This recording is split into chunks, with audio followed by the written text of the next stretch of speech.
কখনো কি এইভাবে আলু পরোটা বানিয়ে খেয়েছেন? এতটা ফুলকো, নরম, তুলতুলে এবং এর ভেতরে সমানভাবে আলুর পুর ছড়িয়ে থাকবে।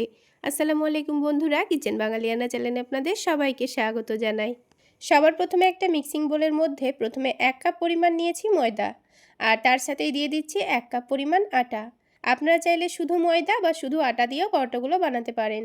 এবার এই ময়দার মধ্যে অল্প একটু লবণ আর চিনি দিয়ে দিয়েছি, দিয়ে শুকনো উপকরণগুলোকে মিশিয়ে নেব। এবার বারে বারে অল্প অল্প করে পানি দিয়ে আমি ডোটা মেখে নেব। ঠিক যেইভাবে আমরা রুটি করার জন্য আটা মেখে থাকি সেইভাবেই কিন্তু ডোটা মেখে নিতে হবে। এইভাবে করে ডোটা মাখলে দেখবেন পরোটাগুলো অনেকটাই নরম তুলতুলে তৈরি হবে। এবার সব শেষে 1 টেবিল চামচ সয়াবিন তেল দিয়ে ডোটাকে আবার একটু ভালো করে মেখে নেব। এটাকে ঢেকে আমি 10 মিনিটের জন্য রেস্টে রাখবো। আর এর মধ্যেই আমি আলুর পুরটাও তৈরি করে নেব। তো সেই জন্য আগে থেকে 3টে মিডিয়াম সাইজের আলু সেদ্ধ করে রেখেছিলাম। এখন এই আলুগুলোকে একটা গ্রেটারের সাহায্যে খুব ভালোভাবে গ্রেট করে নিচ্ছি। এবার কড়াই দিয়ে দিয়েছি 1 টেবিল চামচ পরিমাণ সয়াবিন তেল। আপনারা চাইলে সর্ষের তেলও দিতে পারেন কিংবা ঘিও ব্যবহার করতে পারেন। তাতে বেশ খানিকটা পরিমাণ পেঁয়াজ কুচি দিয়েছি আর অল্প একটু কাঁচামরিচ কুচিও দিয়েছি। এবার পেঁয়াজ আর কাঁচামরিচটাকে লালচে কালার আসা পর্যন্ত ভেজে নিয়েছি। এখন এর মধ্যে দিয়ে দিচ্ছি 1/2 টেবিল চামচ পরিমাণ আদা রসুনের পেস্ট। চাইলে আপনারা আদা রসুনটা কুচি করেও ব্যবহার করতে পারেন। এবার আদা রসুনের কাঁচা গন্ধ যাওয়া পর্যন্ত খুব ভালো করে ভেজে নিচ্ছি। এখন এখানে কিছু গুঁড়ো মশলা দিয়ে দিতে হবে।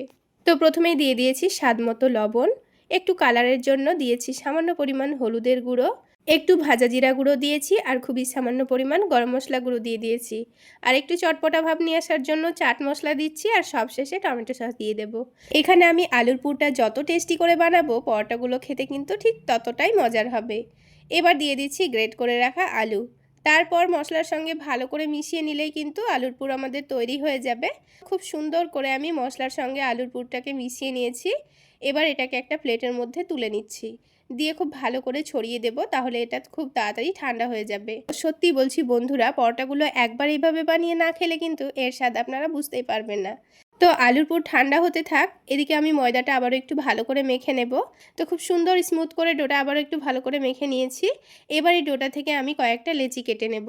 হাতের তালুতে সুন্দর করে ঘুরিয়ে ঘুরিয়ে লই বানিয়ে রাখতে হবে। তো দেখুন সবগুলো লই বানিয়ে আমি সাইডে রেখে দিচ্ছি। আর এই আলুর পুরটাও কিন্তু ঠান্ডা হয়ে গেছে। তো যতটা আমি পরোটা বানাবো লই বানিয়ে রেখেছি ঠিক ততটাই এখানে আমি আলুর পুরের বল তৈরি করে নিয়েছি। তো দেখুন যত বড় করে লইটা হয়েছে তার থেকে একটু ছোট সাইজেরই কিন্তু বলটা বানিয়ে রাখতে হবে। এবারে লইটাকে হাত দিয়ে ভালো করে একটু চ্যাপটা করে নেব। তারপর একটু ময়দা দিয়ে দিয়েছি। ময়দার সঙ্গে আলুর পুরটাকে খুব সুন্দর করে কোট করে নিতে হবে। তারপর এইভাবে করে চারিদিকটা চেপে চেপে সুন্দর করে ফোল্ড করে নিচ্ছি। খুব সুন্দর করে চারিদিকটা ঢেকে দিতে হবে, তা না হলে কিন্তু বেলার সময় ফেটে যেতে পারে। তো দেখুন একটা লই কিন্তু আমাদের রেডি হয়ে গেল। তো আমার সবগুলো লই বানানো হয়ে গেছে। 5 মিনিট পর আমি পরোটাগুলো বেলে নেব। তো পরোটাগুলো আমি ময়দা দিয়ে বেলে নিচ্ছি, আপনারা চাইলে তেল দিয়েও বেলে নিতে পারেন। তো ময়দা দিয়ে বেললে একটু সুবিধা হয়। তো প্রথমে লইটাকে ময়দায় কোট করে নিয়ে হাত দিয়ে একটু ভালো করে চেপে চেপে বড় করে নিতে হবে। তারপর আলতো হাতে ঘুরিয়ে ঘুরিয়ে খুব সুন্দর করে বেলবেন, দেখবেন আস্তে আস্তে খুব সুন্দর বড় হচ্ছে।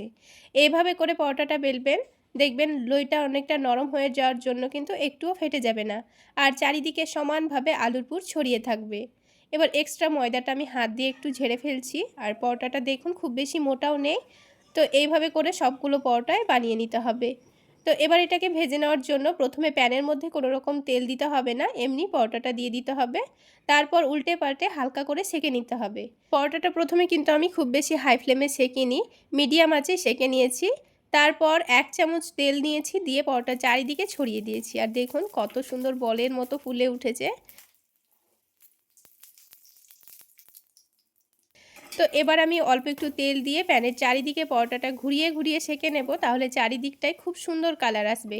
পরোটাগুলো দেখতেই অনেকটা লোভনীয় লাগছে। তো দেখুন খুব সুন্দর কালার করে আমি এটাকেও সেঁকে নিয়েছি।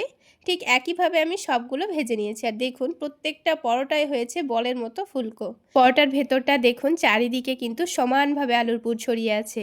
এই আলুর পুরটা খেতে এত মজার হয়েছিল, পরোটা খাওয়ার জন্য কিন্তু আলাদা করে সবজি করার কোনো রকম ঝামেলা নেই।